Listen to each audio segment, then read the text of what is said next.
The Man in the Iron Mask by Alexandre Dumas. Chapter 4. The Patterns.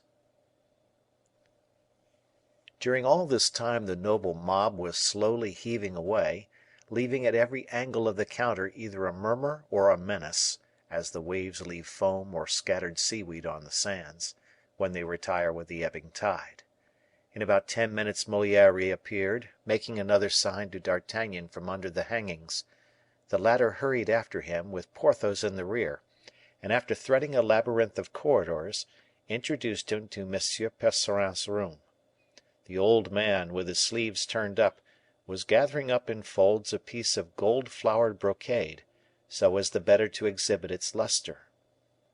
Perceiving D'Artagnan, he put the silk aside, and came to meet him, by no means radiant with joy, and by no means courteous, but, take it altogether, in a tolerably civil manner.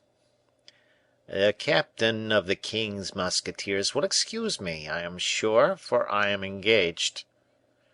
"Eh! Yes, on the king's costumes. I know that, my dear Monsieur Percerin.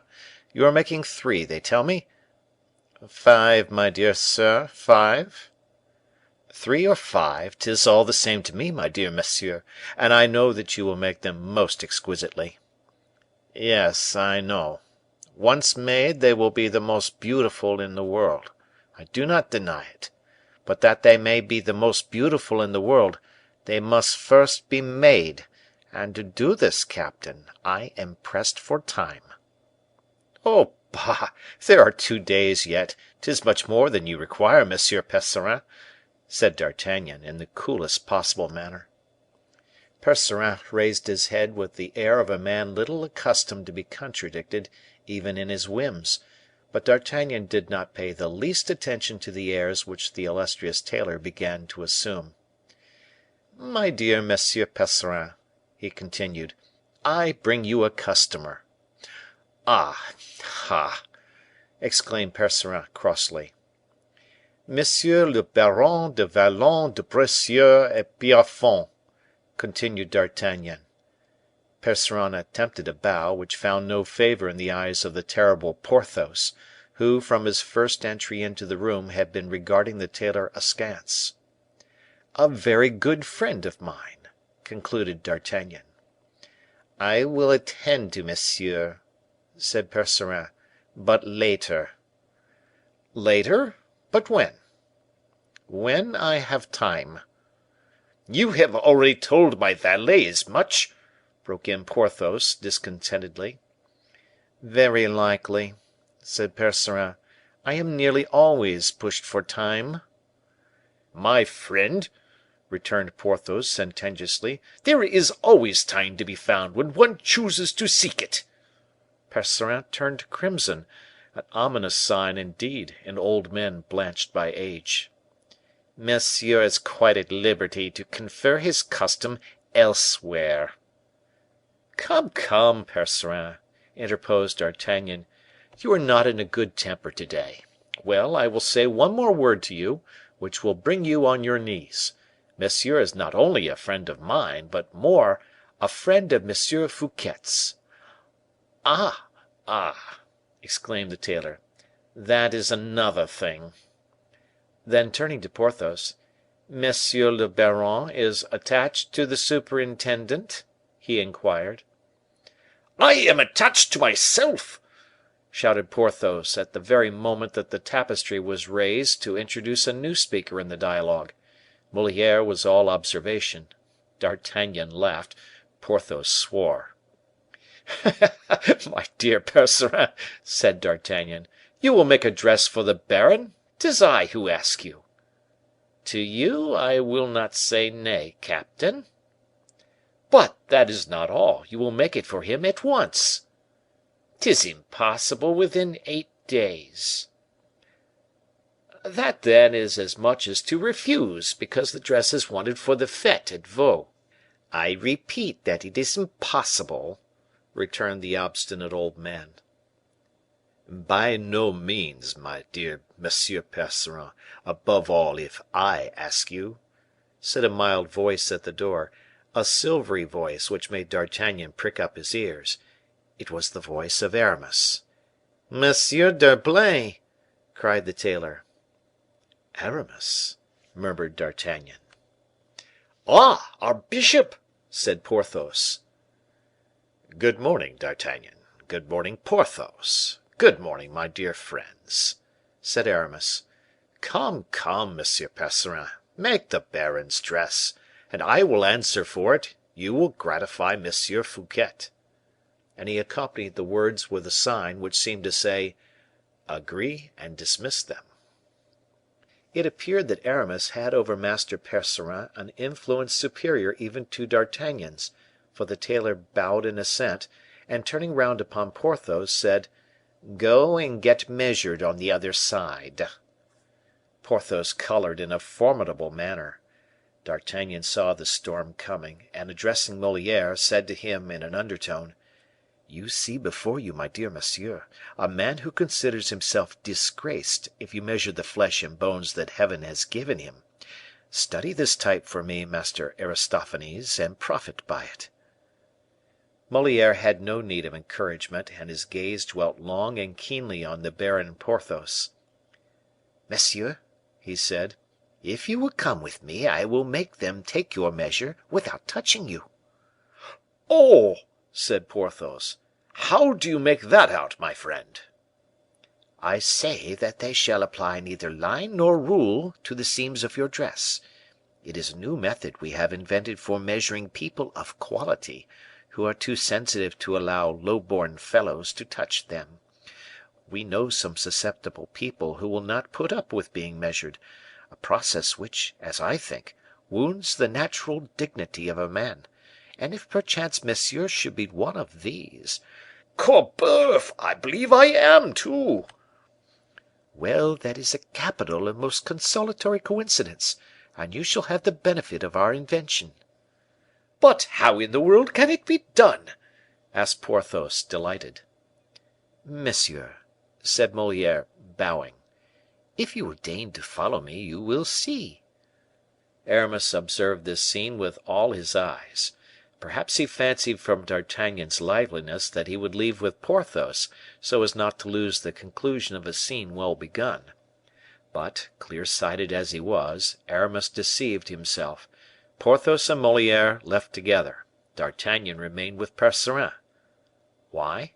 From curiosity, doubtless; probably to enjoy a little longer the society of his good friend Aramis. As Moliere and Porthos disappeared, D'Artagnan drew near the bishop of Vannes, a proceeding which appeared particularly to disconcert him. "A dress for you also, is it not, my friend?" Aramis smiled. "No," said he. "You will go to Vaux, however?" "I shall go, but without a new dress. You forget, dear D'Artagnan, that a poor bishop of Vannes is not rich enough to have new dresses for every fete." "Bah!" said the musketeer, laughing. "And do we write no more poems now, either?" "Oh, D'Artagnan," exclaimed Aramis, "I have long ago given up all such tomfoolery." "True," repeated D'Artagnan, only half convinced. As for Percerin, he was once more absorbed in contemplation of the brocades. "Don't you perceive," said Aramis, smiling, "that we are greatly boring this good gentleman, my dear D'Artagnan?" "Ah!" murmured the musketeer, aside. "That is, I am boring you, my friend." Then aloud, "Well, then, let us leave. I have no further business here, and if you are as disengaged as I, Aramis " "No, not I. I wished " "Ah! you had something particular to say to Monsieur Percerin. Why did you not tell me so at once?" "Something particular, certainly," repeated Aramis, "but not for you, D'Artagnan. But at the same time I hope you will believe that I can never have anything so particular to say that a friend like you may not hear it." "Oh, no, no, I'm going," said D'Artagnan, imparting to his voice an evident tone of curiosity, for Aramis's annoyance, well dissembled as it was, had not a whit escaped him, and he knew that, in that impenetrable mind, everything, even the most apparently trivial, was designed to some end, an unknown one, but an end that, from the knowledge he had of his friend's character, the musketeer felt must be important. On his part, Aramis saw that D'Artagnan was not without suspicion, and pressed him. "Stay, by all means," he said. "This is what it is." Then, turning towards the tailor, "My dear Percerin," said he, "I am even very happy that you are here, D'Artagnan." "Oh, indeed!" exclaimed the Gascon, for the third time, even less deceived this time than before. Percerin never moved. Aramis roused him violently, by snatching from his hands the stuff upon which he was engaged. "My dear Percerin," said he, "I have near hand M. Lebrun, one of M. Fouquet's painters." "Ah, very good," thought D'Artagnan; "but why Lebrun?" Aramis looked at D'Artagnan, who seemed to be occupied with an engraving of Mark Antony. "And you wish that I should make him a dress, similar to those of the Epicureans?" answered Percerin; and while saying this in an absent manner the worthy tailor endeavored to recapture his piece of brocade. "An Epicurean's dress?" asked D'Artagnan, in a tone of inquiry. "I see," said Aramis, with a most engaging smile. "It is written that our dear D'Artagnan shall know all our secrets this evening. Yes, friend, you have surely heard speak of M. Fouquet's Epicureans, have you not?" "Undoubtedly. Is it not a kind of poetical society, of which La Fontaine, Loret, Pelisson, and Moliere are members, and which holds its sittings at Saint Mande?" "Exactly so. Well, we are going to put our poets in uniform, and enroll them in a regiment for the king." "Oh, very well, I understand. A surprise M. Fouquet is getting up for the king. Be at ease; if that is the secret about M. Lebrun, I will not mention it." "Always agreeable, my friend. No, M. Lebrun has nothing to do with this part of it. The secret which concerns him is far more important than the other." "Then, if it is so important as all that, I prefer not to know it," said D'Artagnan, making a show of departure. "Come in, M. Lebrun, come in," said Aramis, opening a side door with his right hand, and holding back D'Artagnan with his left. "In faith, too, I am quite in the dark," quoth Percerin. Aramis took an opportunity, as is said in theatrical matters. "My dear Monsieur de Percerin," Aramis continued, "you are making 5 dresses for the king, are you not? One in brocade, one in hunting cloth, one in velvet, one in satin, and one in Florentine stuffs." "Yes! But how do you know all that, monseigneur?" said Percerin, astounded. "It is all very simple, my dear monsieur. There will be a hunt, a banquet, concert, promenade, and reception. These 5 kinds of dress are required by etiquette." "You know everything, monseigneur." "And a thing or two in addition," muttered D'Artagnan. "But," cried the tailor in triumph, "what you do not know, monseigneur, prince of the church though you are, what nobody will know, what only the king, Mademoiselle de la Valliere, and myself do know, is the color of the materials and nature of the ornaments, and the cut, the ensemble, and the finish of it all." "Well," said Aramis, "that is precisely what I have come to ask you, dear Percerin." "Bah! bah!"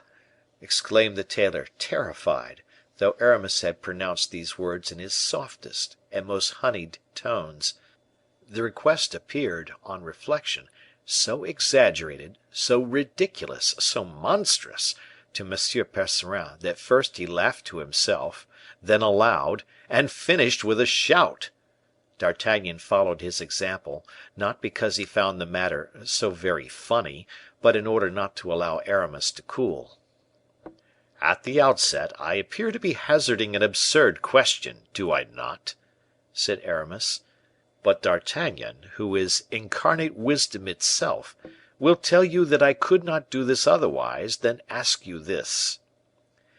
"Let us see," said the attentive musketeer, perceiving with his wonderful instinct that they had only been skirmishing till now, and that the hour of battle was approaching. "Let us see," said Percerin, incredulously. "Why, now," continued Aramis, "does M. Fouquet give the king a fete? Is it not to please him?" "Assuredly," said Percerin. D'Artagnan nodded assent.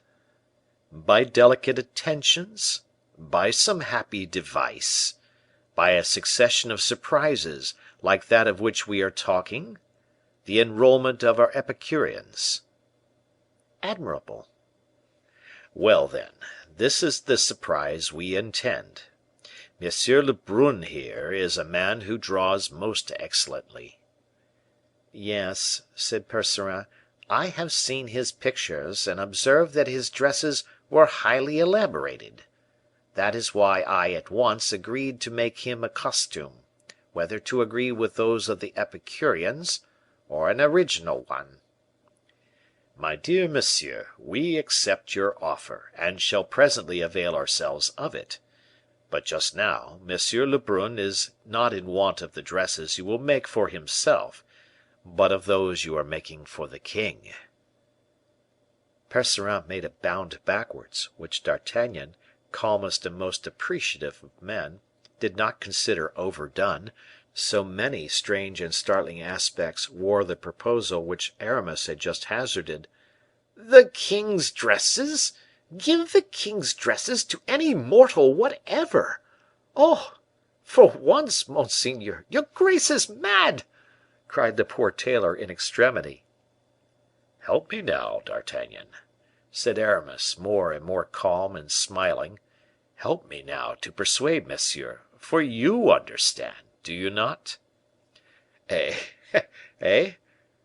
Not exactly, I declare." "What! You do not understand that M. Fouquet wishes to afford the king the surprise of finding his portrait on his arrival at Vaux, and that the portrait, which be a striking resemblance, ought to be dressed exactly as the king will be on the day it is shown?" "Oh! yes, yes," said the musketeer, nearly convinced, so plausible was this reasoning. "Yes, my dear Aramis, you are right; it is a happy idea. I will wager it is one of your own, Aramis." "Well, I don't know," replied the bishop; "either mine or M. Fouquet's." Then scanning Percerin, after noticing D'Artagnan's hesitation, "Well, Monsieur Percerin," he asked, "what do you say to this?"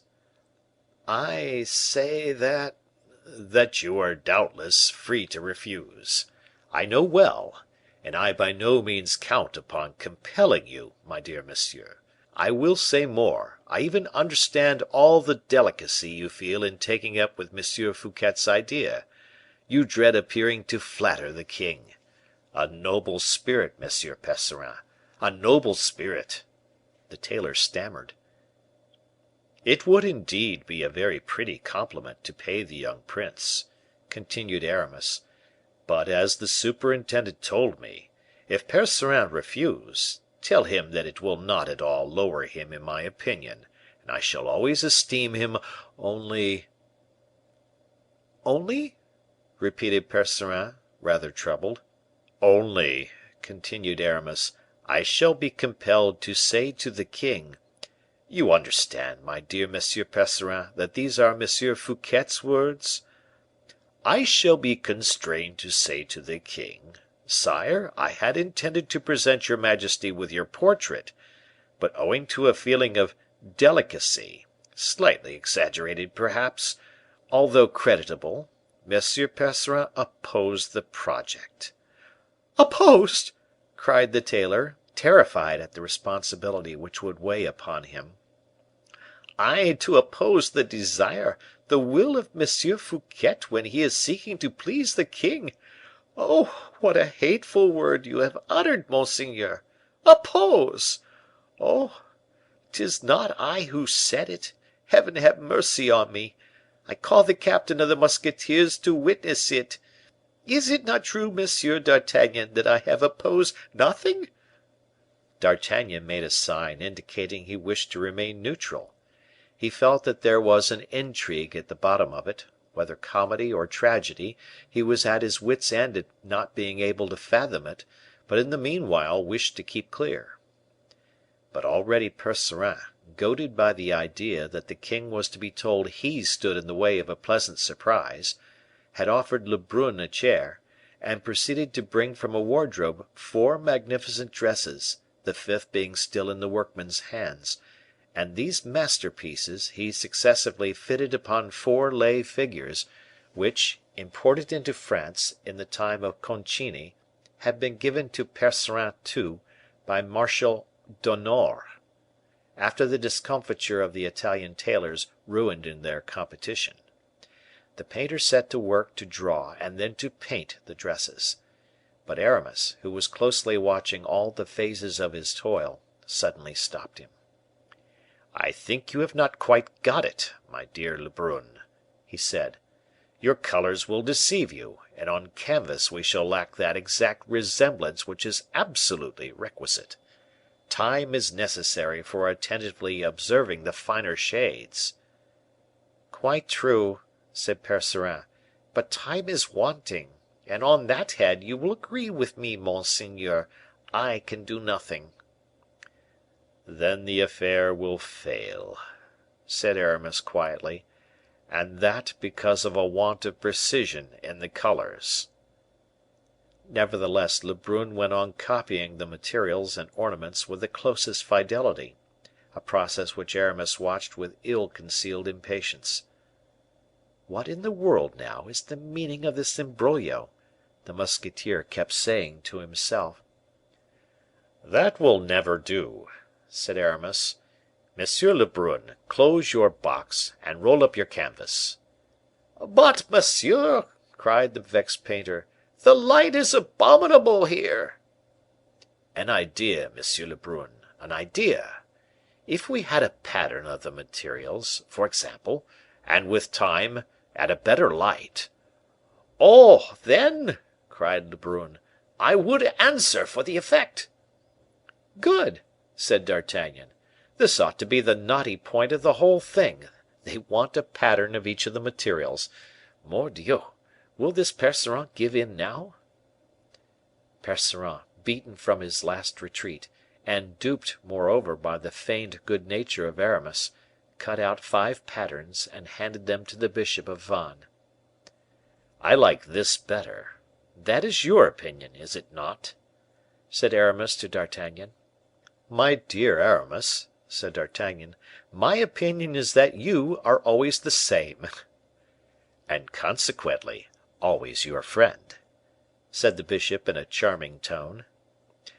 "Yes, yes," said D'Artagnan aloud; then in a low voice, "if I am your dupe, double Jesuit that you are, I will not be your accomplice; and to prevent it, 'tis time I left this place. Adieu, Aramis," he added aloud, "adieu; I am going to rejoin Porthos." "Then wait for me," said Aramis, pocketing the patterns, "for I have done, and shall be glad to say a parting word to our dear old friend." Lebrun packed up his paints and brushes, Percerin put back the dresses into the closet, Aramis put his hand on his pocket to assure himself the patterns were secure, and they all left the study. Chapter V. Where, probably, Moliere obtained his first idea of the bourgeois gentilhomme. D'Artagnan found Porthos in the adjoining chamber, but no longer an irritated Porthos, or a disappointed Porthos, but Porthos radiant, blooming, fascinating, and chattering with Moliere, who was looking upon him with a species of idolatry, and as a man would who had not only never seen anything greater, but not even ever anything so great. Aramis went straight up to Porthos and offered him his white hand, which lost itself in the gigantic clasp of his old friend, an operation which Aramis never hazarded without a certain uneasiness; but the friendly pressure having been performed not too painfully for him, the bishop of Vannes passed over to Moliere. "Well, monsieur," said he, "will you come with me to Saint Mande?" "I will go anywhere you like, monseigneur," answered Moliere. "To Saint Mande!" cried Porthos, surprised at seeing the proud bishop of Vannes fraternizing with a journeyman tailor. "What, Aramis, are you going to take this gentleman to Saint Mande?" "Yes," said Aramis, smiling, "our work is pressing." "And besides, my dear Porthos," continued D'Artagnan, "M. Moliere is not altogether what he seems." "In what way?" asked Porthos. "Why, this gentleman is one of M. Percerin's chief clerks, and is expected at Saint Mande to try on the dresses which M. Fouquet has ordered for the Epicureans." "'Tis precisely so," said Moliere. "Yes, monsieur." "Come, then, my dear M. Moliere," said Aramis; "that is, if you have done with M. du Vallon." "We have finished," replied Porthos. "And you are satisfied?" asked D'Artagnan. "Completely so," replied Porthos. Moliere took his leave of Porthos with much ceremony, and grasped the hand which the captain of the musketeers furtively offered him. "Pray, monsieur," concluded Porthos, mincingly, "above all, be exact." "You will have your dress the day after to morrow, monsieur le baron," answered Moliere, and he left with Aramis.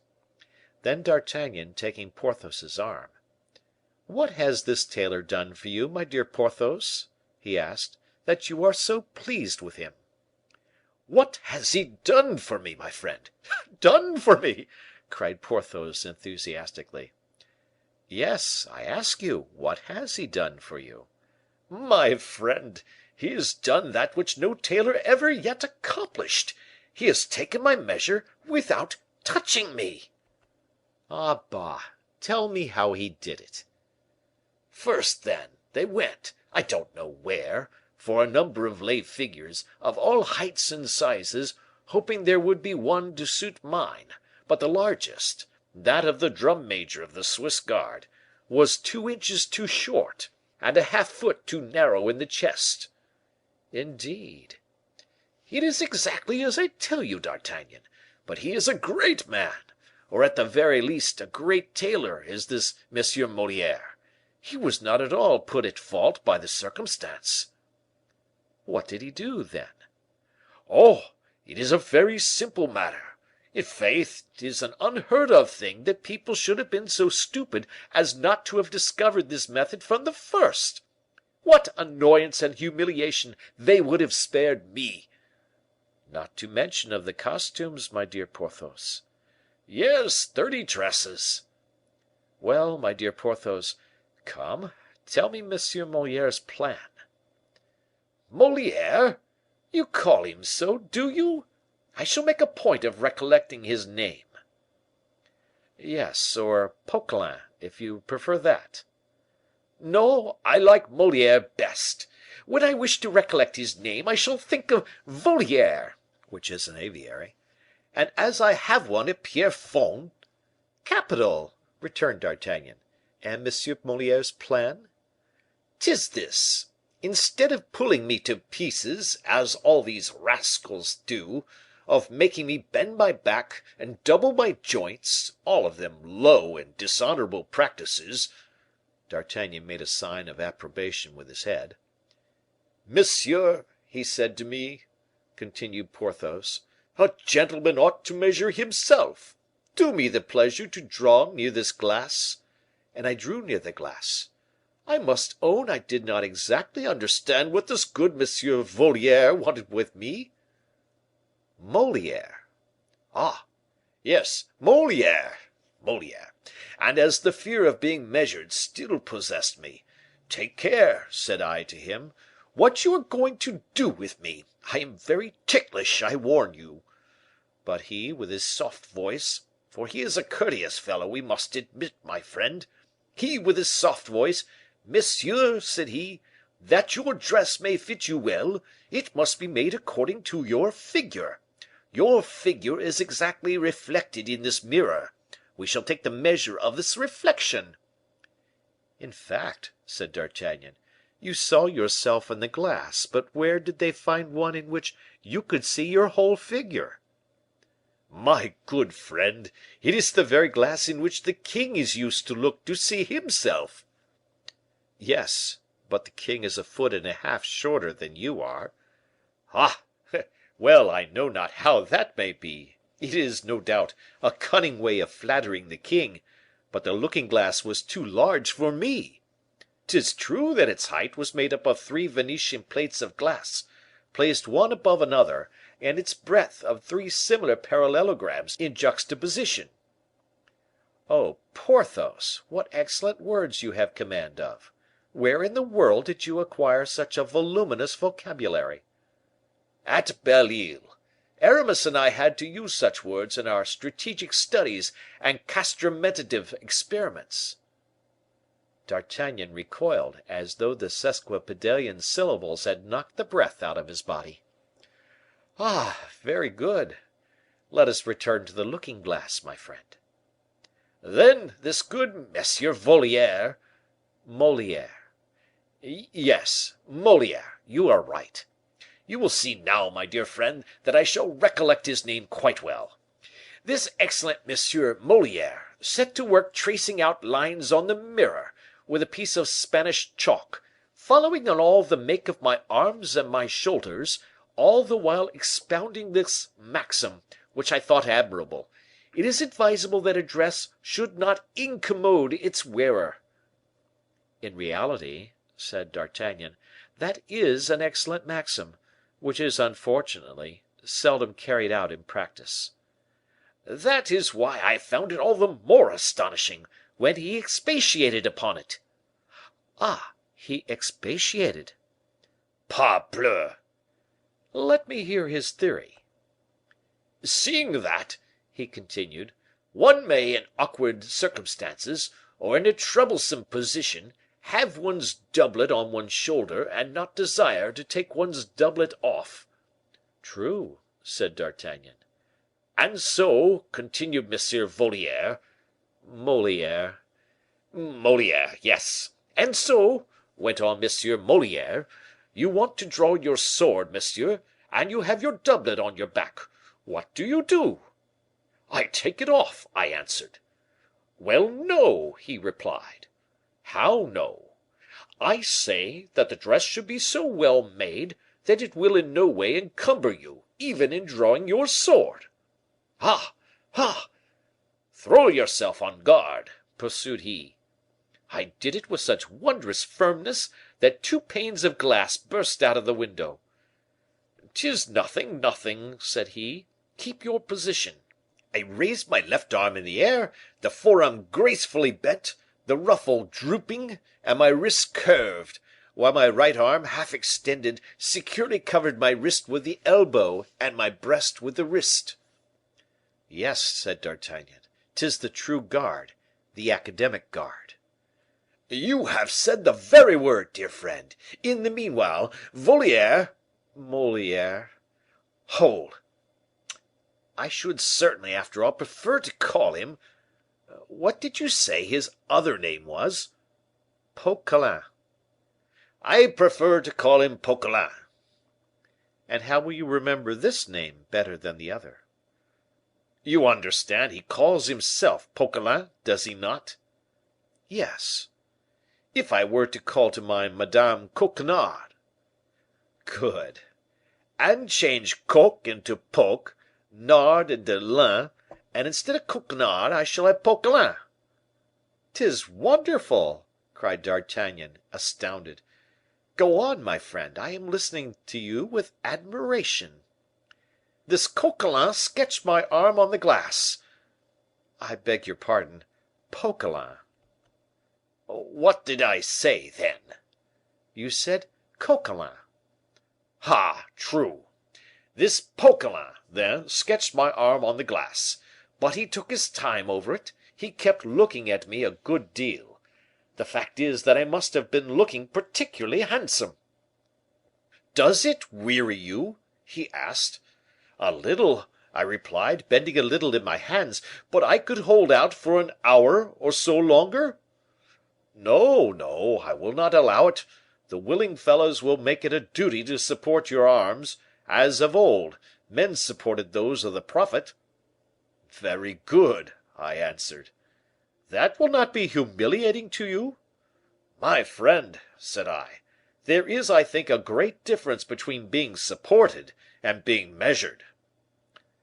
The distinction is full of the soundest sense, interrupted D'Artagnan. Then, continued Porthos, he made a sign, two lads approached, one supported my left arm, while the other, with infinite address, supported my right. Another, my man, cried he. A third approached. Support monsieur by the waist, said he. The garçon complied. So that you were at rest? asked D'Artagnan. Perfectly, and Poquelin drew me on the glass. Poquelin, my friend. Poquelin, you are right. Stay, decidedly I prefer calling him Voliere. Yes, and then it was over, wasn't it? During that time Voliere drew me as I appeared in the mirror. 'Twas delicate in him. I much like the plan. It is respectful, and keeps every one in his place. And there it ended? Without a soul having touched me, my friend. Except the three garçons who supported you? Doubtless, but I have, I think, already explained to you the difference there is between supporting and measuring. 'Tis true, answered D'Artagnan, who said afterwards to himself, in faith, I greatly deceive myself, or I have been the means of a good windfall to that rascal Moliere, and we shall assuredly see the scene hit off to the life, in some comedy or other. Porthos smiled. What are you laughing at? asked D'Artagnan. Must I confess? Well, I was laughing over my good fortune. Oh, that is true. I don't know a happier man than you. But what is this last piece of luck that has befallen you? Well, my dear fellow, congratulate me. I desire nothing better. It seems that I am the first who has had his measure taken in that manner. Are you so sure of it? Nearly so. Certain signs of intelligence which passed between Voliere and the other garçons show me the fact. Well, my friend, that does not surprise me from Moliere, said D'Artagnan. Voliere, my friend. Oh, no, no, indeed. I am very willing to leave you to go on saying Voliere, but as for me, I shall continue to say Moliere. Well, this I was saying does not surprise me, coming from Moliere, who is a very ingenious fellow, and inspired you with this grand idea. It will be of great use to him by and by, I am sure. Won't it be of use to him indeed?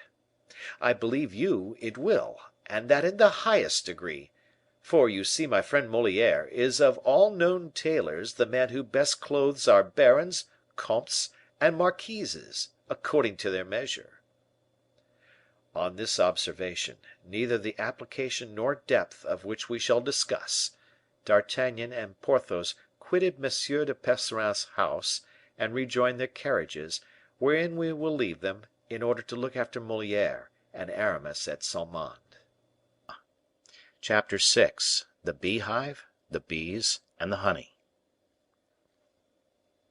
The Bishop of Vannes, much annoyed at having met D'Artagnan at M. Percerin's, returned to Saint Mande in no very good humor. Moliere, on the other hand, quite delighted at having made such a capital rough sketch, and at knowing where to find the original again, whenever he should desire to convert his sketch into a picture, Moliere arrived in the merriest of moods. All the first story of the left wing was occupied by the most celebrated Epicureans in Paris, and those on the freest footing in the house, every one in his compartment, like the bees in their cells, employed in producing the honey intended for that royal cake which M. Fouquet proposed to offer his Majesty Louis XIV during the fete at Vaux.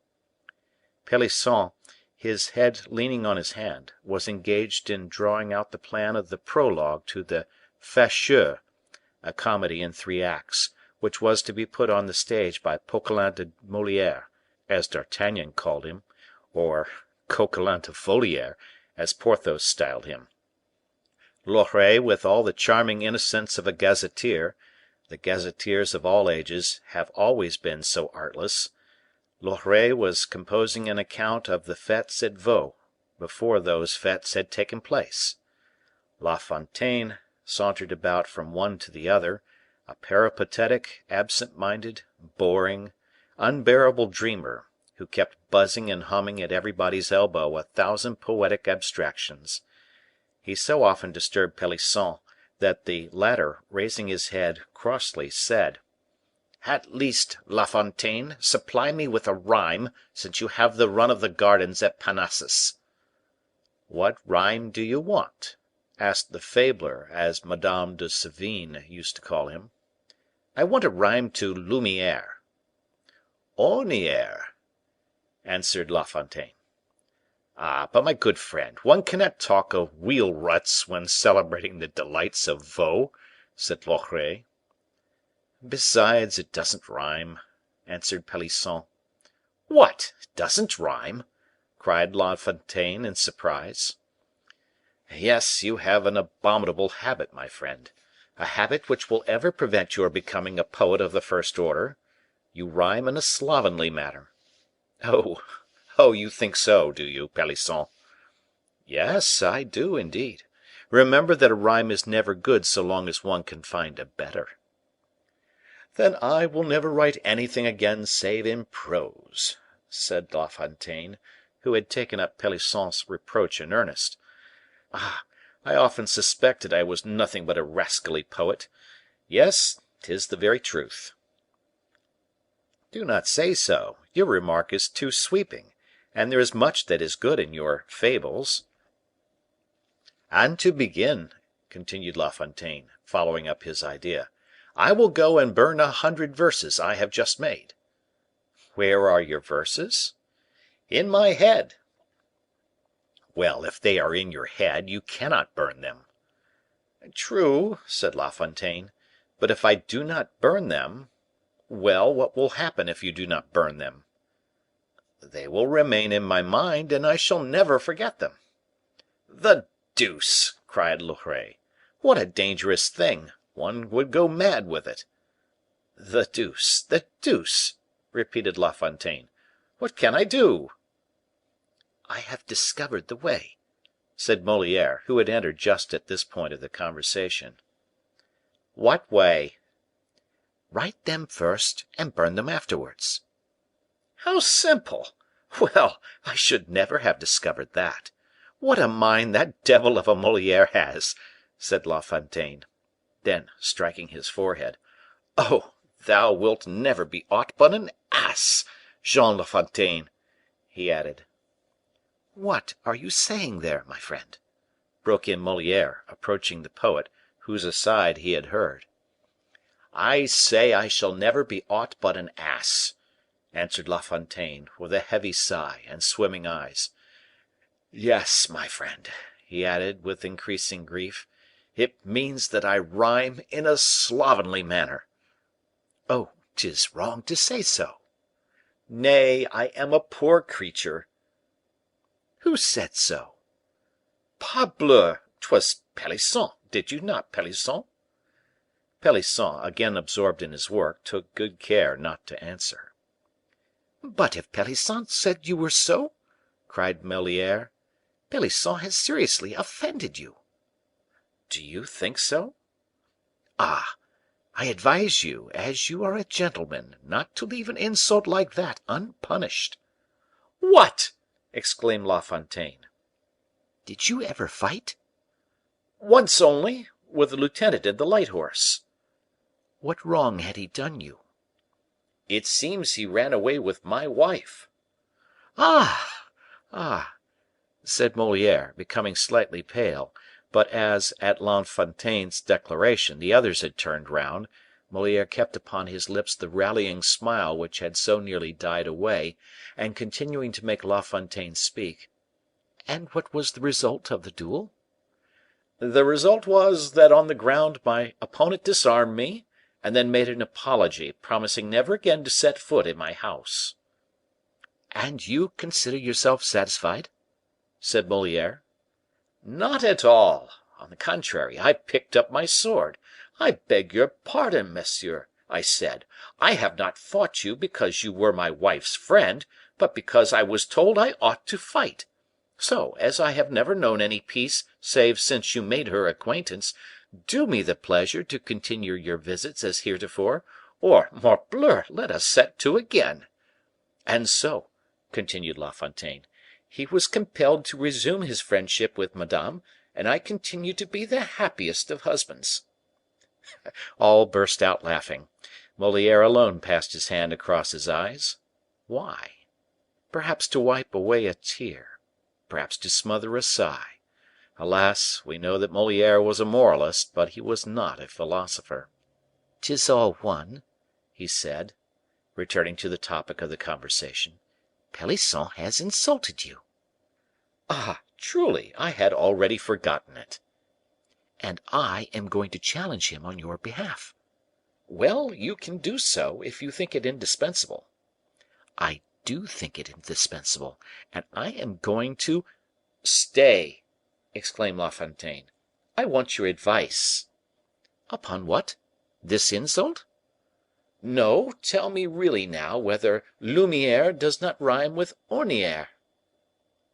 "I should make them rhyme." "Ah! I knew you would." "And I have made 100,000 such rhymes in my time." 100,000!" cried La Fontaine. "4 times as many as La Pucelle, which M. Chaplain is meditating. Is it also on this subject, too, that you have composed 100,000 verses?" "Listen to me, you eternally absent minded creature," said Moliere. "It is certain," continued La Fontaine, "that legume, for instance, rhymes with posthume." "In the plural, above all." "Yes, above all in the plural, seeing that then it rhymes not with 3 letters, but with 4, as orniere does with lumiere." "But give me orniere and lumiere in the plural, my dear Pelisson," said La Fontaine, clapping his hand on the shoulder of his friend, whose insult he had quite forgotten, "and they will rhyme." "Hem!" coughed Pelisson. "Moliere says so, and Moliere is a judge of such things; he declares he has himself made 100,000 verses." "Come," said Moliere, laughing, "he is off now." "It is like rivage, which rhymes admirably with herbage. I would take my oath of it." "But," said Moliere, "I tell you all this," continued La Fontaine, "because you are preparing a divertissement for Vaux, are you not?" "Yes, the Facheux." "Oh, yes, the Facheux; yes, I recollect. Well, I was thinking a prologue would admirably suit your divertissement." "Doubtless it would suit capitally." "Ah! you are of my opinion?" "So much so, that I have asked you to write this very prologue." "You asked me to write it?" "Yes, you; and on your refusal begged you to ask Pelisson, who is engaged upon it at this moment." "Ah! that is what Pelisson is doing, then. In faith, my dear Moliere, you are indeed often right." "When?" "When you call me absent minded. It is a monstrous defect. I will cure myself of it, and do your prologue for you." "But inasmuch as Pelisson is about it—" "Ah! true. Miserable rascal that I am. Loret was indeed right in saying I was a poor creature." "It was not Loret who said so, my friend." "Well, then, whoever said so, 'tis the same to me. And so your divertissement is called the Facheux? Well, can you make heureux rhyme with Facheux?" "If obliged, yes." "And even with capriceux?" "Oh, no, no." "It would be hazardous, and yet why so?" "There is too great a difference in the cadences." "I was fancying," said La Fontaine, leaving Moliere for Loret, "I was fancying—" "What were you fancying?" said Loret in the middle of a sentence. "Make haste." "You are writing the prologue to the Facheux, are you not?" "No, mordieu, it is Pelisson." "Ah! Pelisson!" cried La Fontaine, going over to him. "I was fancying," he continued, "that the nymph of Vaux " "Ah! beautiful!" cried Loret. "The nymph of Vaux! Thank you, La Fontaine; you have just given me the two concluding verses of my paper." "Well, if you can rhyme so well, La Fontaine," said Pelisson, "tell me now in what way you would begin my prologue." "I should say, for instance, 'O nymph who' after who I should place a verb in the second person singular of the present indicative, and should go on thus: 'This grotte profound.'" "But the verb, the verb?" asked Pelisson. "'To admire the greatest king of all kings round,'" continued La Fontaine.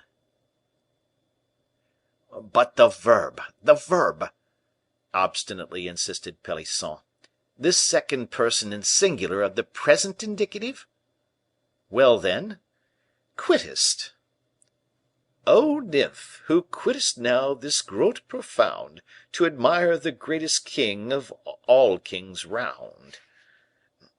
"You would not put 'who quittest,' would you?" "Why not?" "Quittest after 'you who'?" "Ah, my dear fellow," exclaimed La Fontaine, "you are a shocking pedant." "Without counting," said Moliere, "that the second verse, 'king of all kings round,' is very weak, my dear La Fontaine." "Then you see I am nothing but a poor creature, a shuffler, as you said." "I never said so." "Then, as Loret said." "And it was not Loret either, it was Pelisson." "Well, Pelisson was right 100 times over; but what annoys me more than anything, my dear Moliere, is, that I fear we shall not have our Epicurean dresses." "You expected yours, then, for the fete?" "Yes, for the fete, and then for after the fete. My housekeeper told me that my own is rather faded." "Diable! Your housekeeper is right, rather more than faded." "Ah, you see," returned La Fontaine, "the fact is, I left it on the floor in my room, and my cat " "Well, your cat?" "She made her nest upon it, which has rather changed its color." Moliere burst out laughing. Pelisson and Loret followed his example.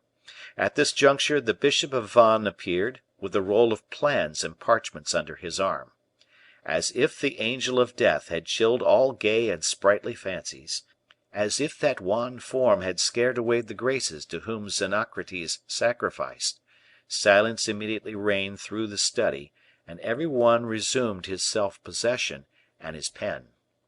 Aramis distributed the notes of invitation, and thanked them in the name of M. Fouquet. "The superintendent," he said, "being kept to his room by business, could not come and see them, but begged them to send him some of the fruits of their day's work, to enable him to forget the fatigue of his labor in the night." At these words all settled down to work. La Fontaine placed himself at a table, and set his rapid pen an endless dance across the smooth white vellum. Pelisson made a fair copy of his prologue. Moliere contributed 50 fresh verses, with which his visit to Percerin had inspired him. Loret, an article on the marvelous fetes he predicted, and Aramis, laden with his booty like the king of the bees, that great black drone, decked with purple and gold, re entered his apartment, silent and busy. But before departing, "Remember, gentlemen," said he, "we leave to morrow evening." "In that case, I must give notice at home," said Moliere. "Yes, poor Moliere," said Loret, smiling, "he loves his home." "He loves, yes," replied Moliere, with his sad, sweet smile, "he loves; that does not mean they love him." "As for me," said La Fontaine, "they love me at Chateau Thierry, I am very sure." Aramis here re entered after a brief disappearance. "Will any one go with me?" he asked. "I am going by Paris, after having passed a quarter of an hour with M. Fouquet. I offer my carriage." "Good," said Moliere. "I accept it. I am in a hurry." "I shall dine here," said Loret. "M. de Gourville has promised me some crawfish." "He has promised me some whitings. Find a rhyme for that, La Fontaine." Aramis went out laughing, as only he could laugh, and Moliere followed him. They were at the bottom of the stairs when La Fontaine opened the door, and shouted out, "He has promised us some whitings in return for these our writings." The shouts of laughter reached the ears of Fouquet at the moment Aramis opened the door of his study. As to Moliere, he had undertaken to order the horses, while Aramis went to exchange a parting word with the superintendent. "Oh, how they are laughing there!" said Fouquet, with a laugh.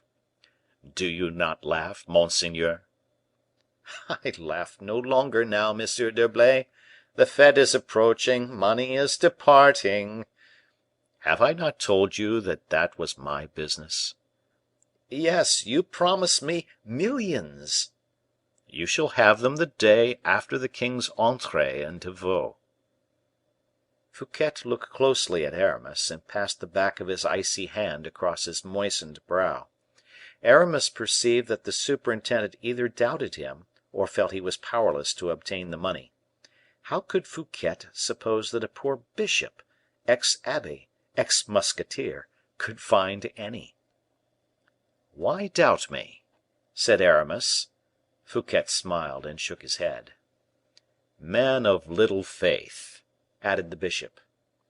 "My dear Monsieur d'Herblay," answered Fouquet, "if I fall " "Well, if you fall?"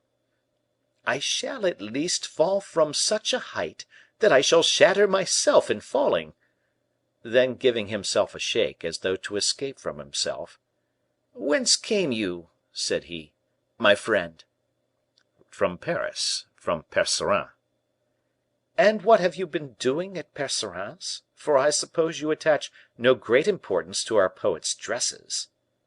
"No, I went to prepare a surprise." "Surprise?" "Yes, which you are going to give to the king." "And will it cost much?" "Oh, 100 pistoles you will give Lebrun." "A painting! Ah! all the better. And what is this painting to represent?" "I will tell you. Then, at the same time, whatever you may say or think of it, I went to see the dresses for our poets." "Bah! And they will be rich and elegant?" "Splendid! There will be few great monseigneurs with so good. People will see the difference there is between the courtiers of wealth and those of friendship." "Ever generous and grateful, dear prelate." "In your school." Fouquet grasped his hand. "And where are you going?" he said. "I am off to Paris, when you shall have given a certain letter." "For whom?" Monsieur de Lyonne. "And what do you want with Lyonne?" "I wish to make him sign a lettre de cachet." "Lettre de cachet! Do you desire to put somebody in the Bastile?" "On the contrary, to let somebody out."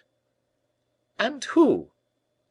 "A poor devil, a youth, a lad who has been Bastilled these 10 years, for 2 Latin verses he made against the Jesuits." 2 Latin verses! And for 2 Latin verses the miserable being has been imprisoned for 10 years." "Yes." "And has committed no other crime?" "Beyond this, he is as innocent as you or I."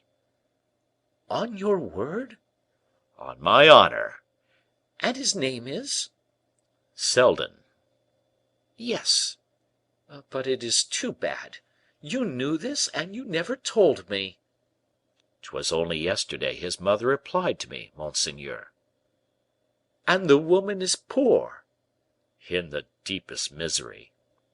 "Heaven," said Fouquet, "sometimes bears with such injustice on earth that I hardly wonder there are wretches who doubt of its existence. Stay, Monsieur d'Herblay." And Fouquet, taking a pen, wrote a few rapid lines to his colleague Lyonne.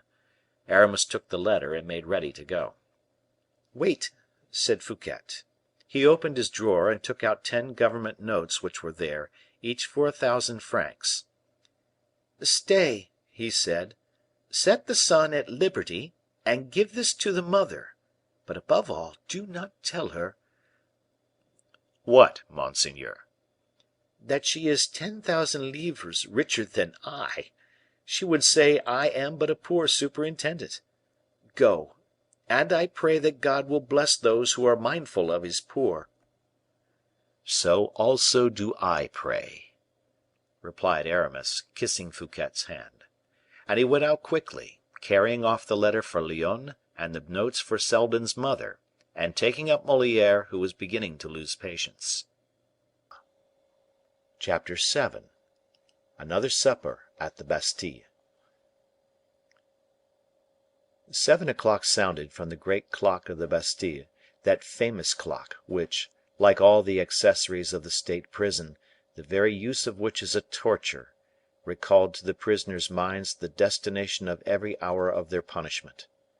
The timepiece of the Bastile, adorned with figures, like most of the clocks of the period, represented St. Peter in bonds. It was the supper hour of the unfortunate captives. The doors, grating on their enormous hinges, opened for the passage of the baskets and trays of provisions, the abundance and the delicacy of which, as M. de Baisemeaux has himself taught us, was regulated by the condition in life of the prisoner. We understand on this head the theories of M. de Baisemeaux, sovereign dispenser of gastronomic delicacies, head cook of the royal fortress, whose trays full laden were ascending the steep staircases, carrying some consolation to the prisoners in the shape of honestly filled bottles of good vintages. The same hour was that of monsieur le gouverneur's supper also. He had a guest to day, and the spit turned more heavily than usual. Roast partridges, flanked with quails and flanking a larded leveret, boiled fowls, hams, fried and sprinkled with white wine, cardons of Guipuscoa, and la bisque écrevisse, these, together with soups and hors d'oeuvres, constituted the governor's bill of fare. Baisemeaux, seated at table, was rubbing his hands and looking at the Bishop of Vannes, who, booted like a cavalier, dressed in gray and sword at side, kept talking of his hunger and testifying the liveliest impatience. M. de Baisemeaux de Montlezun was not accustomed to the unbending movements of his greatness my lord of Vannes, and this evening Aramis, becoming sprightly, volunteered confidence on confidence. The prelate had again a little touch of the musketeer about him. The bishop just trenched on the borders only of license in his style of conversation. As for M. de Baisemeaux, with the facility of vulgar people, he gave himself up entirely upon this point of his guest's freedom. "Monsieur," said he, "for indeed to night I dare not call you monseigneur." "By no means," said Aramis; "call me monsieur, I am booted." "Do you know, monsieur, of whom you remind me this evening?" "No, faith," said Aramis, taking up his glass; "but I hope I remind you of a capital guest." "You remind me of two, monsieur. Francois, shut the window; the wind may annoy his greatness." "And let him go," added Aramis. "The supper is completely served, and we shall eat it very well without waiters. I like exceedingly to be tete a tete when I am with a friend." Baisemeaux bowed respectfully. "I like exceedingly," continued Aramis, "to help myself." "Retire, Francois," cried Baisemeaux. "I was saying that your greatness puts me in mind of two persons, one very illustrious, the late cardinal, the great Cardinal de la Rochelle, who wore boots like you." "Indeed," said Aramis; "and the other?" "The other was a certain musketeer, very handsome, very brave, very adventurous, very fortunate, who from being abbe turned musketeer, and from musketeer turned abbe." Aramis condescended to smile. "From abbe," continued Baisemeaux, encouraged by Aramis's smile, "from abbe, bishop, and from bishop—" "Ah! stay there, I beg," exclaimed Aramis. "I have just said, monsieur, that you gave me the idea of a cardinal." "Enough, dear Monsieur Baisemeaux. As you said, I have on the boots of a cavalier; but I do not intend, for all that, to embroil myself with the church this evening." "But you have wicked intentions, nevertheless, monseigneur." "Oh, yes, wicked, I own, as everything mundane is." "You traverse the town and the streets in disguise?" "In disguise, as you say." "And you still make use of your sword?" "Yes, I should think so, but only when I am compelled. Do me the pleasure to summon Francois." "Have you no wine there?" "'Tis not for wine, but because it is hot here, and the window is shut." "I shut the windows at supper time, so as not to hear the sounds of the arrival of couriers." "Ah, yes. You hear them when the window is open?" "But too well, and that disturbs me. You understand." "Nevertheless, I am suffocated. Francois." Francois entered.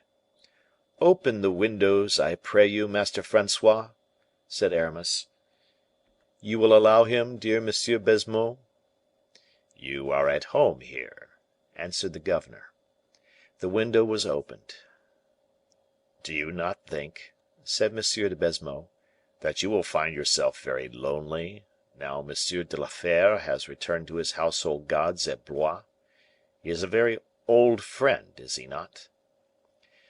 "You know it as I do, Baisemeaux, seeing that you were in the musketeers with us." "Bah! With my friends I reckon neither bottles of wine nor years." "And you are right; but I do more than love M. de la Fere, dear Baisemeaux, I venerate him." "Well, for my part, though 'tis singular," said the governor, "I prefer M. d'Artagnan to him. There is a man for you, who drinks long and well; that kind of people allow you at least to penetrate their thoughts."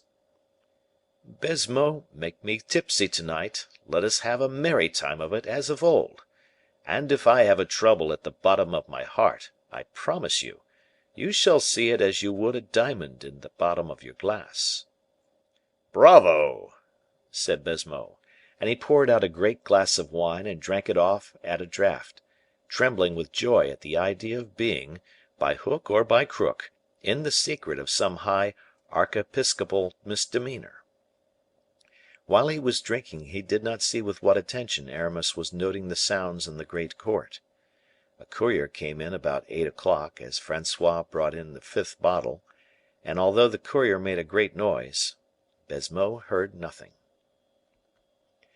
"The devil take him!" said Aramis. "What? Who?" asked Baisemeaux.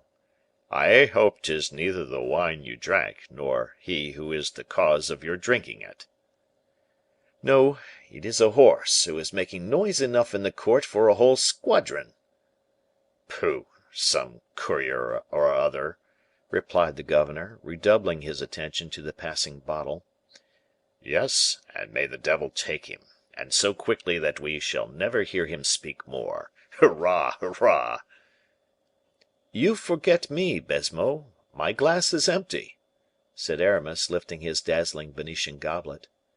"Upon my honor, you delight me. Francois, wine!" Francois entered. "Wine, fellow, and better." "Yes, monsieur, yes; but a courier has just arrived." "Let him go to the devil, I say." "Yes, monsieur, but—" "Let him leave his news at the office; we will see to it to morrow. To morrow, there will be time to morrow, there will be daylight," said Baisemeaux, chanting the words.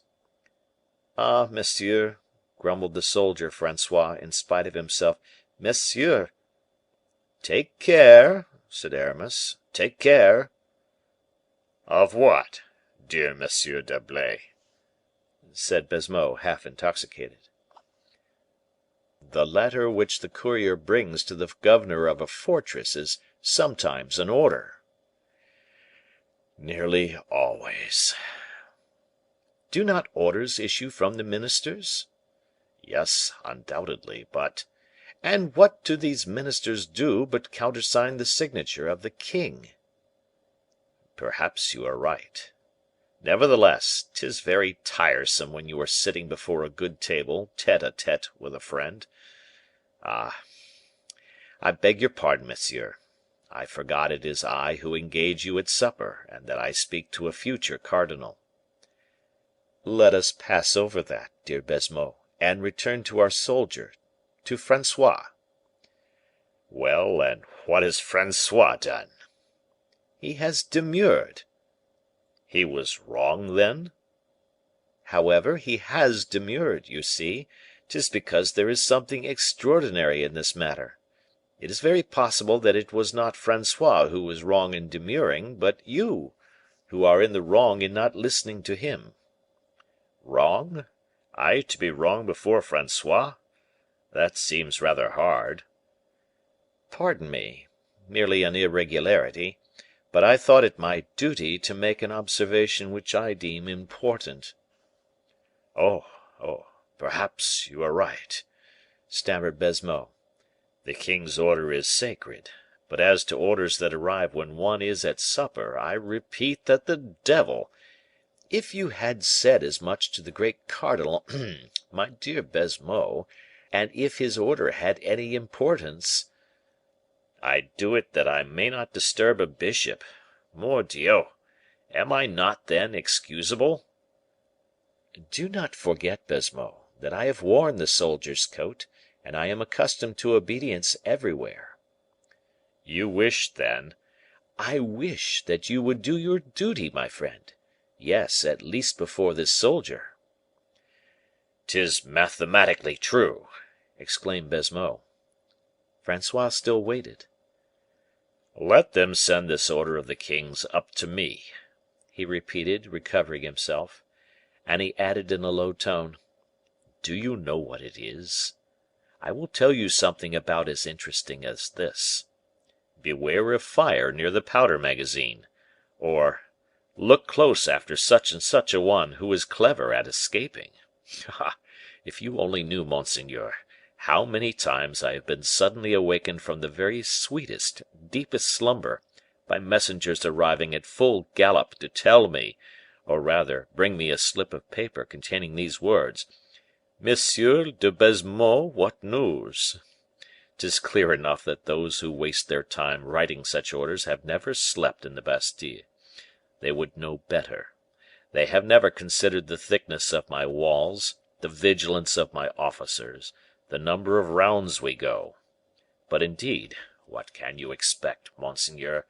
It is their business to write and torment me when I am at rest, and to trouble me when I am happy," added Baisemeaux, bowing to Aramis.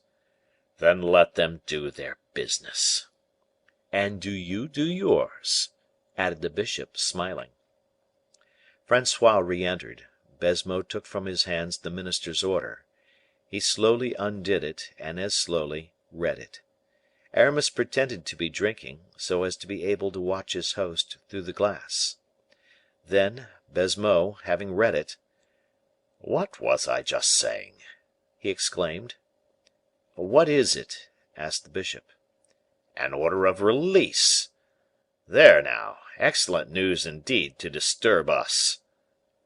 "Excellent news for him whom it concerns, you will at least agree, my dear governor."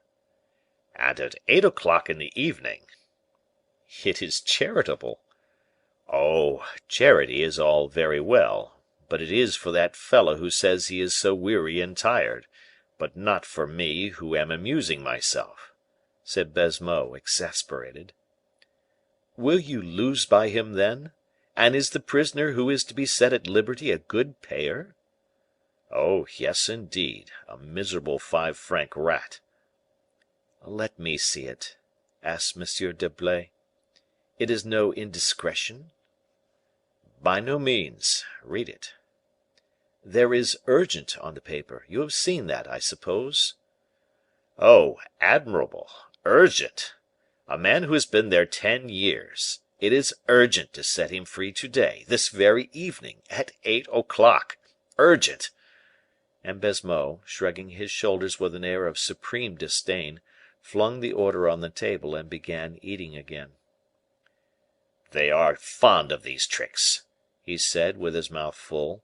"They seize a man some fine day, keep him under lock and key for 10 years, and write to you, 'Watch this fellow well,' or 'Keep him very strictly;' and then, as soon as you are accustomed to look upon the prisoner as a dangerous man, all of a sudden, without rhyme or reason, they write, 'Set him at liberty,' and actually add to their missive, 'Urgent.' You will own, my lord, 'tis enough to make a man at dinner shrug his shoulders." "What do you expect? It is for them to write," said Aramis, "for you to execute the order." "Good, good. Execute it. Oh, patience! You must not imagine that I am a slave." "Gracious heaven! My very good Monsieur Baisemeaux, who ever said so? Your independence is well known." "Thank Heaven!" "But your goodness of heart is also known." "Ah! don't speak of it." "And your obedience to your superiors. Once a soldier, you see, Baisemeaux, always a soldier." "And I shall directly obey; and to morrow morning at daybreak the prisoner referred to shall be set free." "To morrow?" "At dawn." "Why not this evening, seeing that the lettre de cachet bears, both on the direction and inside, urgent?" "Because this evening we are at supper, and our affairs are urgent too." "Dear Baisemeaux, booted though I be, I feel myself a priest, and charity has higher claims upon me than hunger and thirst. This unfortunate man has suffered long enough, since you have just told me that he has been your prisoner these 10 years. Abridge his suffering. His good time has come; give him the benefit quickly. God will repay you in paradise with years of felicity." "You wish it?" "I entreat you." "What!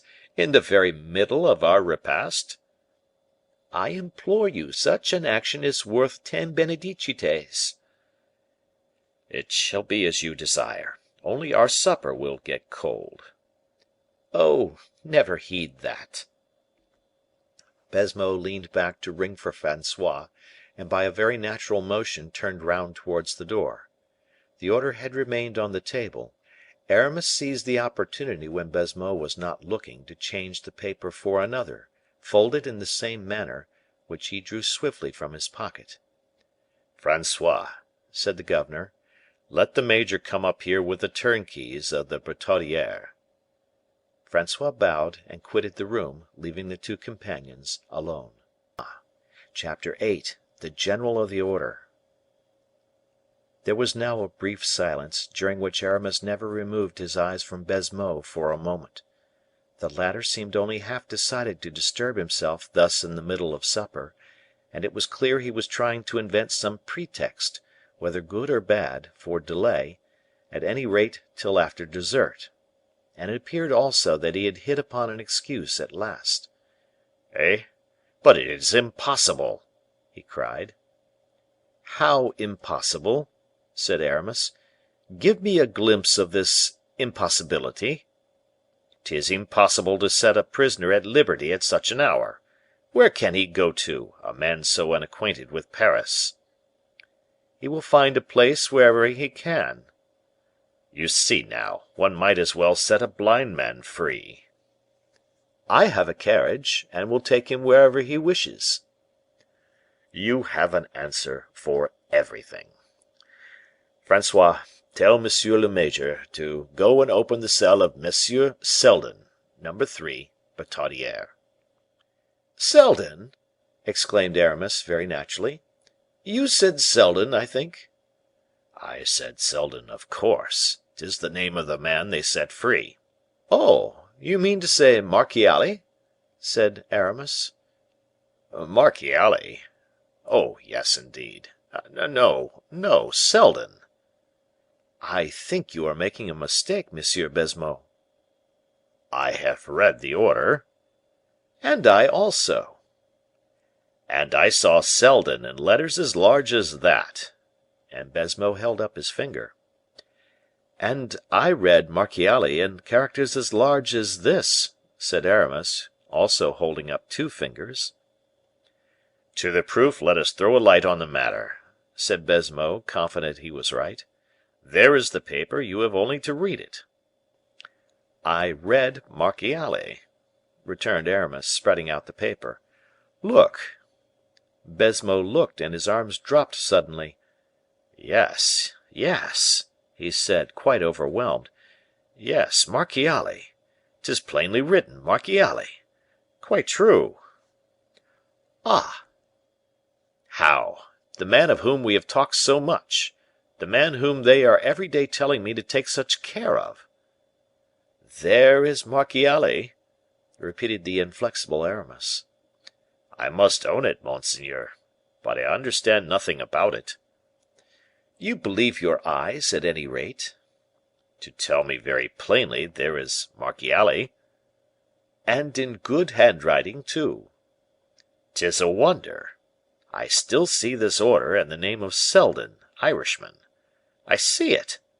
Ah, I even recollect that under this name there was a blot of ink." "No, there is no ink. No, there is no blot."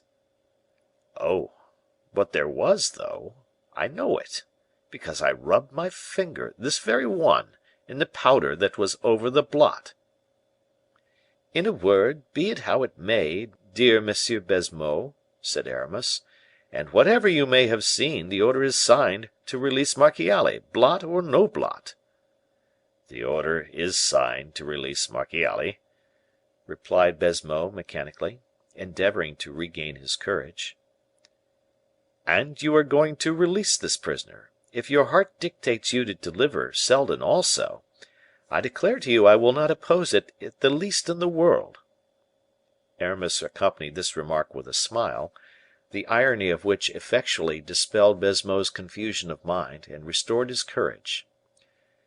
"Monseigneur," he said, "this Marchiali is the very same prisoner whom the other day a priest confessor of our order came to visit in so imperious and so secret a manner." "I don't know that, monsieur," replied the bishop. "'Tis no such long time ago, dear Monsieur d'Herblay." "It is true; but with us, monsieur, it is good that the man of to day should no longer know what the man of yesterday did." "In any case," said Baisemeaux, "the visit of the Jesuit confessor must have given happiness to this man."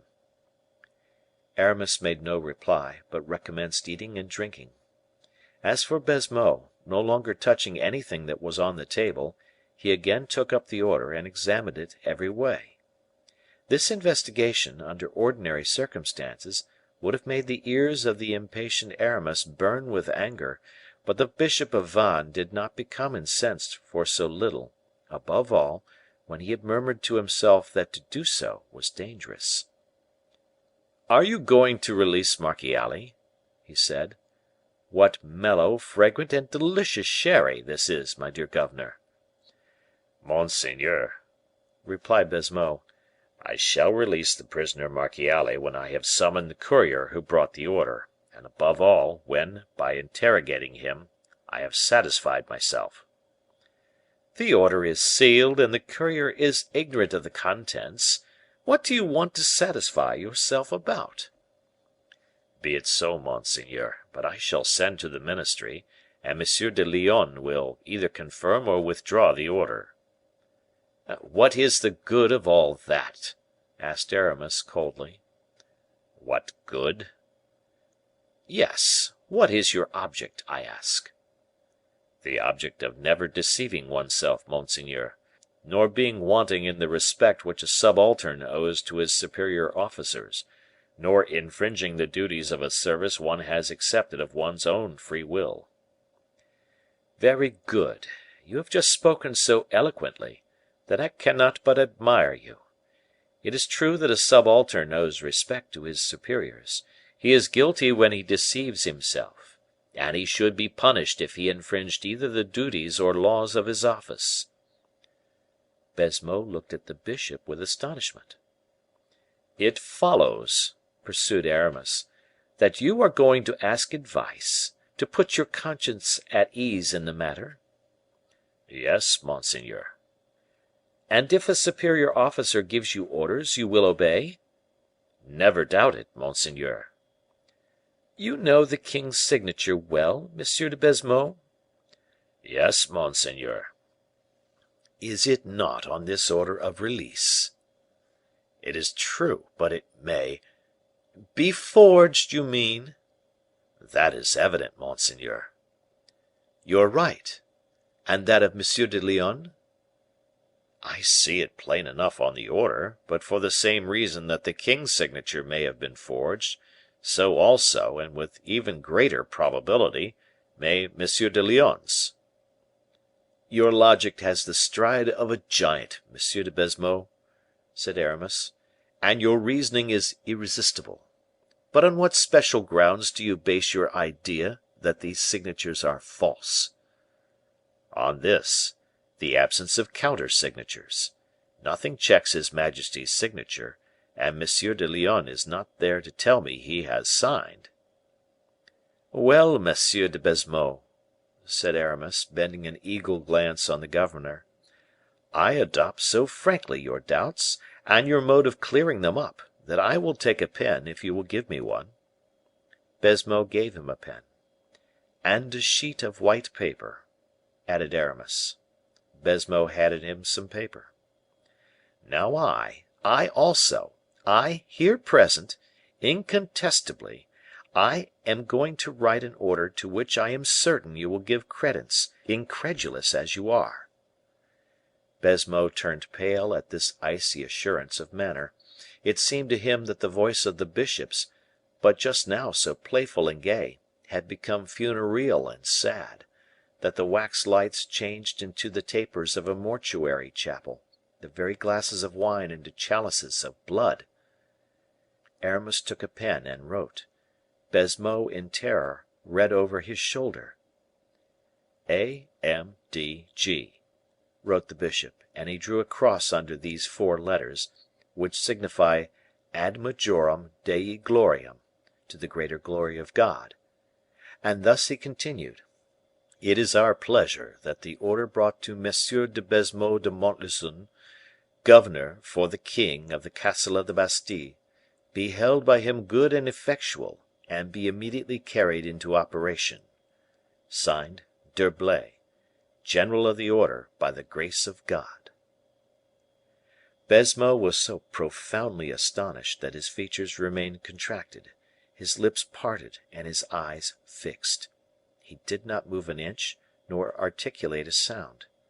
Nothing could be heard in that large chamber but the wing whisper of a little moth, which was fluttering to its death about the candles.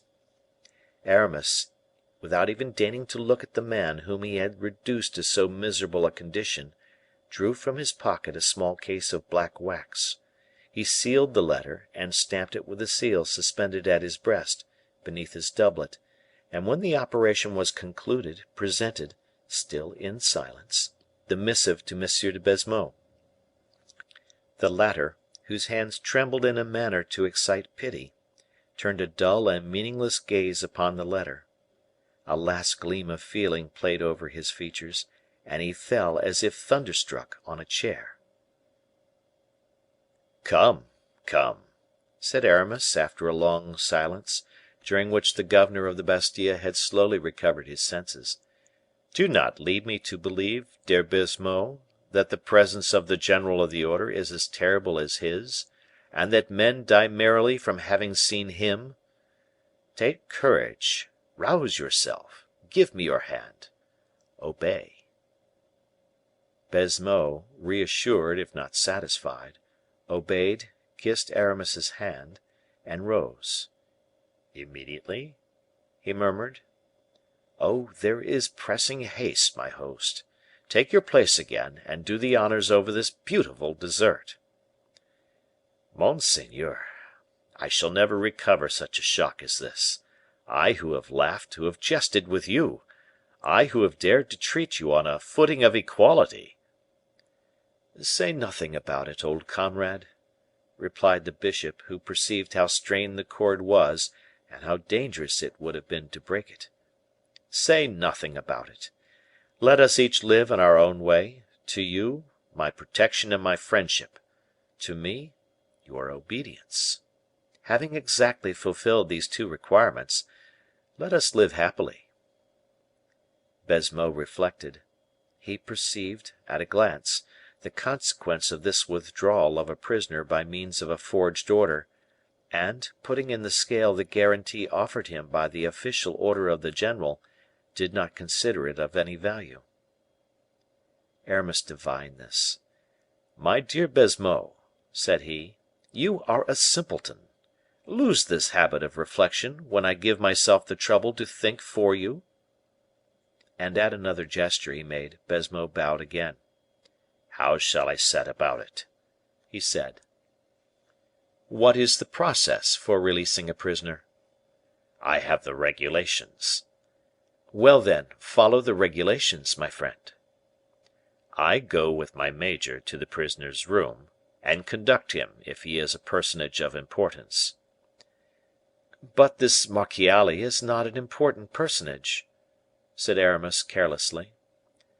"I don't know," answered the governor, as if he would have said, "It is for you to instruct me." "Then, if you don't know it, I am right; so act towards Marchiali as you act towards one of obscure station." "Good; the regulations so provide. They are to the effect that the turnkey, or one of the lower officials, shall bring the prisoner before the governor in the office." "Well, 'tis very wise, that. And then?" "Then we return to the prisoner the valuables he wore at the time of his imprisonment, his clothes and papers, if the minister's orders have not otherwise dictated." "What was the minister's order as to this Marchiali?" "Nothing, for the unhappy man arrived here without jewels, without papers, and almost without clothes." "See how simple, then, it all is. Indeed, Baisemeaux, you make a mountain of everything. Remain here, and make them bring the prisoner to the governor's house." Baisemeaux obeyed. He summoned his lieutenant, and gave him an order, which the latter passed on, without disturbing himself about it, to the next whom it concerned. Half an hour afterwards they heard a gate shut in the court. It was the door to the dungeon, which had just rendered up its prey to the free air. Aramis blew out all the candles which lighted the room but one, which he left burning behind the door. This flickering glare prevented the sight from resting steadily on any object. It multiplied tenfold the changing forms and shadows of the place by its wavering uncertainty. Steps drew near. "Go and meet your men," said Aramis to Baisemeaux. The governor obeyed. The sergeant and turnkeys disappeared. Baisemeaux re entered, followed by a prisoner. Aramis had placed himself in the shade; he saw without being seen. Baisemeaux, in an agitated tone of voice, made the young man acquainted with the order which set him at liberty. The prisoner listened, without making a single gesture or saying a word. "You will swear 'tis the regulation that requires it," added the governor, "never to reveal anything that you have seen or heard in the Bastile." The prisoner perceived a crucifix; he stretched out his hands and swore with his lips. "And now, monsieur, you are free. Whither do you intend going?" The prisoner turned his head, as if looking behind him for some protection on which he ought to rely. Then was it that Aramis came out of the shade. "I am here," he said, "to render the gentleman whatever service he may please to ask." The prisoner slightly reddened, and, without hesitation, passed his arm through that of Aramis. "God have you in his holy keeping," he said, in a voice the firmness of which made the governor tremble as much as the form of the blessing astonished him. Aramis, on shaking hands with Baisemeaux, said to him, "Does my order trouble you? Do you fear their finding it here, should they come to search?" "I desire to keep it, monseigneur," said Baisemeaux. "If they found it here, it would be a certain indication I should be lost, and in that case you would be a powerful and a last auxiliary for me." "Being your accomplice, you mean," answered Aramis, shrugging his shoulders. "Adieu, Baisemeaux," said he. The horses were in waiting, making each rusty spring reverberate the carriage again with their impatience. Baisemeaux accompanied the bishop to the bottom of the steps. Aramis caused his companion to mount before him, then followed, and without giving the driver any further order, "Go on," said he. The carriage rattled over the pavement of the courtyard. An officer with a torch went before the horses, and gave orders at every post to let them pass. During the time taken in opening all the barriers, Aramis barely breathed, and you might have heard his sealed heart knock against his ribs. The prisoner, buried in a corner of the carriage, made no more sign of life than his companion. At length, a jolt more severe than the others announced to them that they had cleared the last watercourse. Behind the carriage closed the last gate, that in the Rue Saint Antoine. No more walls, either on the right or the left. Heaven everywhere, liberty everywhere, and life everywhere. The horses, kept in check by a vigorous hand, went quietly as far as the middle of the faubourg. There they began to trot. Little by little, whether they were warming to their work, or whether they were urged, they gained in swiftness, and once past Bercy, the carriage seemed to fly, so great was the ardor of the coursers. The horses galloped thus as far as Villeneuve Saint Georges, where relays were waiting. Then 4 instead of 2 whirled the carriage away in the direction of Melun, and pulled up for a moment in the middle of the forest of Senart. No doubt the order had been given the postilion beforehand, for Aramis had no occasion even to make a sign. "What is the matter?" asked the prisoner, as if waking from a long dream. "The matter is, monseigneur," said Aramis, "that before going further, it is necessary your royal highness and I should converse." "I will await an opportunity, monsieur," answered the young prince. "We could not have a better, monseigneur. We are in the middle of a forest, and no one can hear us." "The postilion?" "The postilion of this relay is deaf and dumb, monseigneur." "I am at your service, Monsieur d'Herblay." "Is it your pleasure to remain in the carriage?" "Yes, we are comfortably seated, and I like this carriage, for it has restored me to liberty." "Wait, monseigneur, there is yet a precaution to be taken." "What?"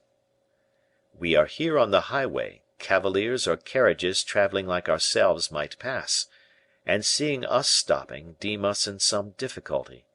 Let us avoid offers of assistance, which would embarrass us." "Give the postilion orders to conceal the carriage in one of the side avenues." "'Tis exactly what I wish to do, monseigneur." Aramis made a sign to the deaf and dumb driver of the carriage, whom he touched on the arm. The latter dismounted, took the leaders by the bridle, and led them over the velvet sward and the mossy grass of a winding alley, at the bottom of which, on this moonless night, the deep shades formed a curtain blacker than ink. This done, the man lay down on a slope near his horses, who on either side kept nibbling the young oak shoots. "I am listening," said the young prince to Aramis; "but what are you doing there?" "I am disarming myself of my pistols, of which we have no further need, monseigneur." Chapter 9. The Tempter. "My prince," said Aramis, turning in the carriage towards his companion, "weak creature as I am, so unpretending in genius, so low in the scale of intelligent beings, it has never yet happened to me to converse with a man without penetrating his thoughts through that living mask which has been thrown over our mind, in order to retain its expression.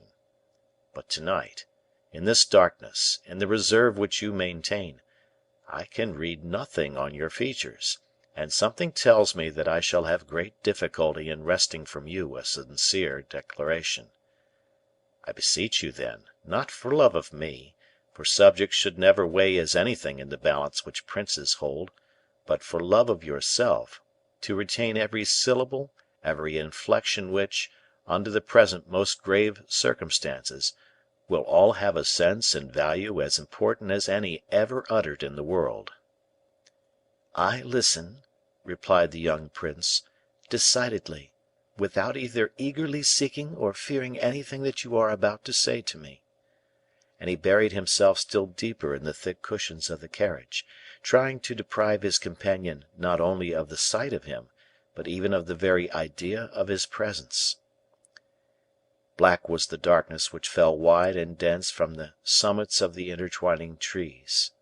The carriage, covered in by this prodigious roof, would not have received a particle of light, not even if a ray could have struggled through the wreaths of mist that were already rising in the avenue. "Monseigneur," resumed Aramis, "you know the history of the government which today controls France. The king issued from an infancy imprisoned like yours, obscure as yours, and confined as yours; only, instead of ending, like yourself, this slavery in a prison, this obscurity in solitude, these straitened circumstances in concealment, he was fain to bear all these miseries, humiliations, and distresses, in full daylight, under the pitiless sun of royalty, on an elevation flooded with light, where every stain appears a blemish, every glory a stain. The king has suffered, it rankles in his mind, and he will avenge himself. He will be a bad king. I say not that he will pour out his people's blood like Louis XI. or Charles IX., for he has no mortal injuries to avenge, but he will devour the means and substance of his people, for he has himself undergone wrongs in his own interest and money. In the first place, then, I acquit my conscience when I consider openly the merits and the faults of this great prince, and if I condemn him, my conscience absolves me." Aramis paused. It was not to listen if the silence of the forest remained undisturbed, but it was to gather up his thoughts from the very bottom of his soul, to leave the thoughts he had uttered sufficient time to eat deeply into the mind of his companion. "All that Heaven does well," continued the bishop of Vannes, "and I am so persuaded of it that I have long been thankful to have been chosen depository of the secret which I have aided you to discover. To a just providence was necessary an instrument, at once penetrating, persevering, and convinced, to accomplish a great work. I am this instrument. I possess penetration, perseverance, conviction. I govern a mysterious people, who has taken for its motto the motto of God, Patiens quia oeternus." The prince moved. "I divine, monseigneur, why you are raising your head, and are surprised at the people I have under my command. You did not know you were dealing with a king. Oh, monseigneur, king of a people very humble, much disinherited; humble because they have no force save when creeping; disinherited, because never, almost never, in this world, do my people reap the harvest they sow, nor eat the fruit they cultivate. They labor for an abstract idea; they heap together all the atoms of their power, to from a single man, and round this man, with the sweat of their labor, they create a misty halo, which his genius shall, in turn, render a glory gilded with the rays of all the crowns in Christendom. Such is the man you have beside you, monseigneur. It is to tell you that he has drawn you from the abyss for a great purpose, to raise you above the powers of the earth, above himself." [Footnote: The Latin motto translates as, "He is patient because he is eternal." It is from St. Augustine. This motto was sometimes applied to the papacy, but not to the Jesuits. The The prince lightly touched Aramis's arm. "You speak to me," he said, "of that religious order whose chief you are. For me, the result of your words is, that the day you desire to hurl down the man you shall have raised, the event will be accomplished, and that you will keep under your hand your creation of yesterday." "Undeceive yourself, monseigneur," replied the bishop. "I should not take the trouble to play this terrible game with your royal highness, if I had not a double interest in gaining it. The day you are elevated forever. You will overturn the footstool as you rise, and will send it rolling so far, that not even the sight of it will ever again recall to you its right to simple gratitude." "Oh, monsieur!" "Your movement, monseigneur, arises from an excellent disposition. I thank you. Be well assured, I aspire to more than gratitude. I am convinced that, when arrived at the summit, you will judge me still more worthy to be your friend. And then, monseigneur, we two will do such great deeds that ages hereafter shall long speak of them." "Tell me plainly, monsieur, tell me without disguise, what I am to day, and what you aim at my being to morrow." "You are the son of King Louis XIII., brother of Louis XIV., natural and legitimate heir to the throne of France. In keeping you near him, as Monsieur has been kept, Monsieur, your younger brother, the king reserved to himself the right of being legitimate sovereign. The doctors only could dispute his legitimacy, but the doctors always prefer the king who is to the king who is not. Providence has willed that you should be persecuted. This persecution today consecrates you king of France. You had, then, a right to reign, seeing that it is disputed. You had a right to be proclaimed, seeing that you have been concealed. And you possess royal blood, since no one has dared to shed yours, as that of your servants has been shed. Now see, then, what this Providence, which you have so often accused of having in every way thwarted you, has done for you. It has given you the features, figure, age, and voice of your brother, and the very causes of your persecution are about to become those of your triumphant restoration. Tomorrow, after tomorrow, from the very first, regal phantom, living shade of Louis XIV., you will sit upon his throne, whence the will of Heaven, confided in execution to the arm of man, will have hurled him without hope of return." "I understand," said the prince. "My brother's blood will not be shed, then." "You will be the sole arbiter of his fate." "The secret of which they made an evil use against me?" "You will employ it against him. What did he do to conceal it? He concealed you. Living image of himself, you will defeat the conspiracy of Mazarin and Anne of Austria.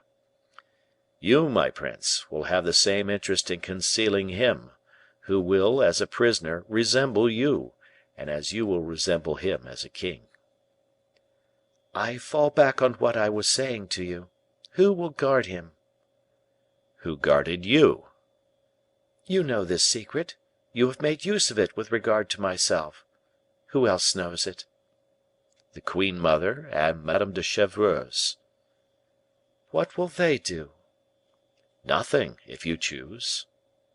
"How is that?"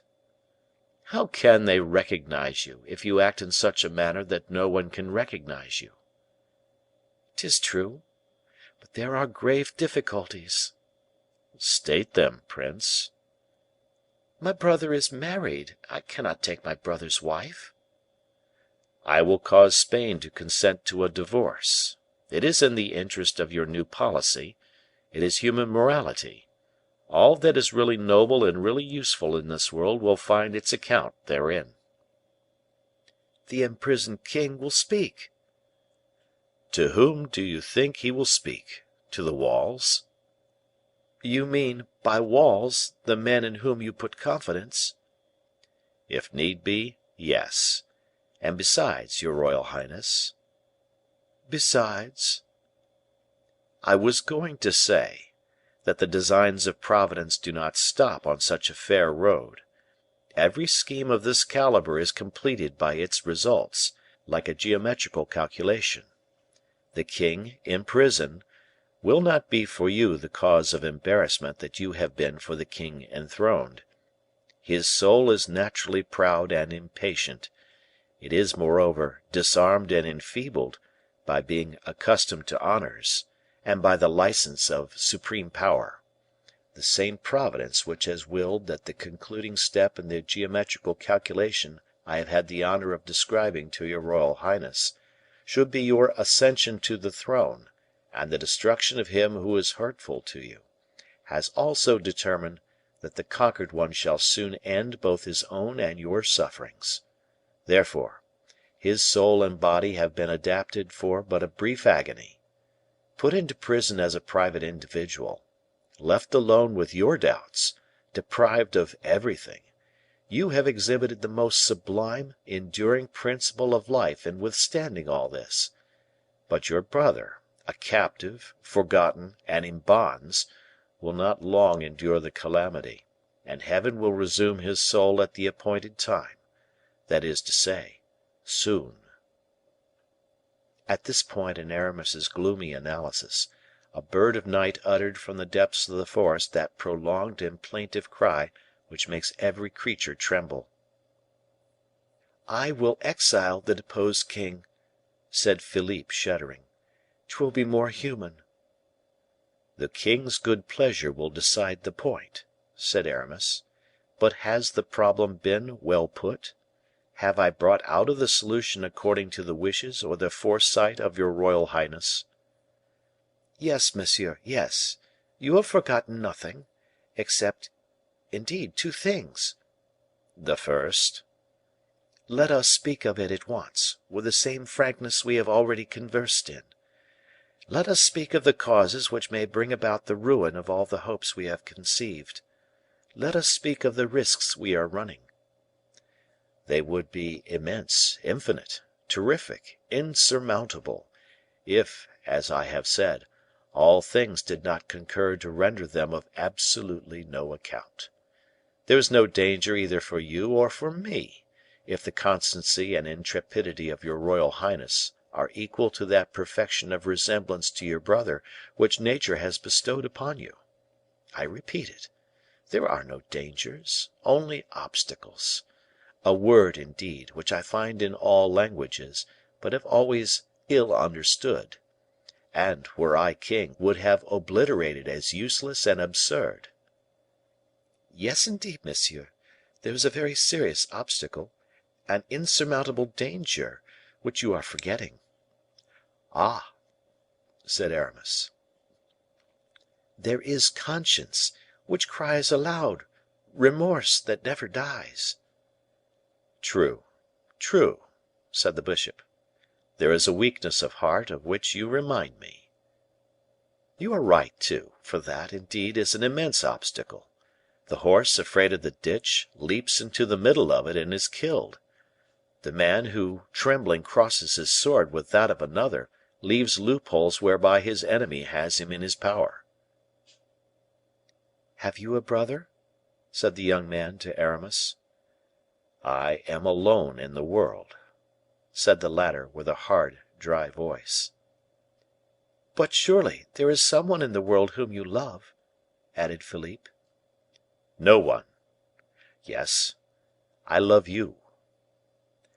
The young man sank into so profound a silence that the mere sound of his respiration seemed like a roaring tumult for Aramis. "Monseigneur," he resumed, "I have not said all I had to say to your royal highness, I have not offered you all of the salutary counsels and useful resources which I have at my disposal. It is useless to flash bright visions before the eyes of one who seeks and loves darkness. Useless, too, is it to let the magnificence of the cannon's roar make itself heard in the ears of one who loves repose and the quiet of the country. Monseigneur, I have your happiness spread out before me in my thoughts. Listen to my words, precious they indeed are, in their import and their sense, for you who look with such tender regard upon the bright heavens, the verdant meadows, the pure air. I know a country instinct with delights of every kind, an unknown paradise, a secluded corner of the world, where alone, unfettered and unknown, in the thick covert of the woods, amidst flowers and streams of rippling water, you will forget all the misery that human folly has so recently allotted you. Oh, listen to me, my prince. I do not jest. I have a heart, and mind, and soul, and can read your own, ay, even to its depths. I will not take you unready for your task, in order to cast you into the crucible of my own desires, of my caprice, or my ambition. Let it be all or nothing. You are chilled and galled, sick at heart, overcome by excess of the emotions which but 1 hour's liberty has produced in you. For me, that is a certain and unmistakable sign that you do not wish to continue at liberty. Would you prefer a more humble life, a life more suited to your strength? Heaven is my witness that I wish your happiness to be the result of the trial to which I have exposed you. Speak, speak, said the prince, with a vivacity which did not escape Aramis. I know, resumed the prelate, in the Bas Poitou, a canton, of which no one in France suspects the existence, 20 leagues of country is immense, is it not? 20 leagues, monseigneur, all covered with water and herbage, and reeds of the most luxuriant nature, the whole studded with islands covered with woods of the densest foliage. These large marshes, covered with reeds as with a thick mantle, sleep silently and calmly beneath the sun's soft and genial rays. A few fishermen with their families indolently pass their lives away there, with their great living rafts of poplar and alder, the flooring formed of reeds, and the roof woven out of thick rushes. These barks, these floating houses, are wafted to and fro by the changing winds. Whenever they touch a bank, it is but by chance, and so gently, too, that the sleeping fisherman is not awakened by the shock. Should he wish to land, it is merely because he has seen a large flight of landrails or plovers, of wild ducks, teal, widgeon, or woodchucks, which fall an easy prey to net or gun. Silver shad, eels, greedy pike, red and grey mullet, swim in shoals into his nets. He has but to choose the finest and largest, and return the others to the waters. Never yet has the food of the stranger, be he soldier or simple citizen, never has any one, indeed, penetrated into that district. The sun's rays there are soft and tempered. In plots of solid earth, whose soil is swart and fertile, grows the vine, nourishing with generous juice its purple, white, and golden grapes.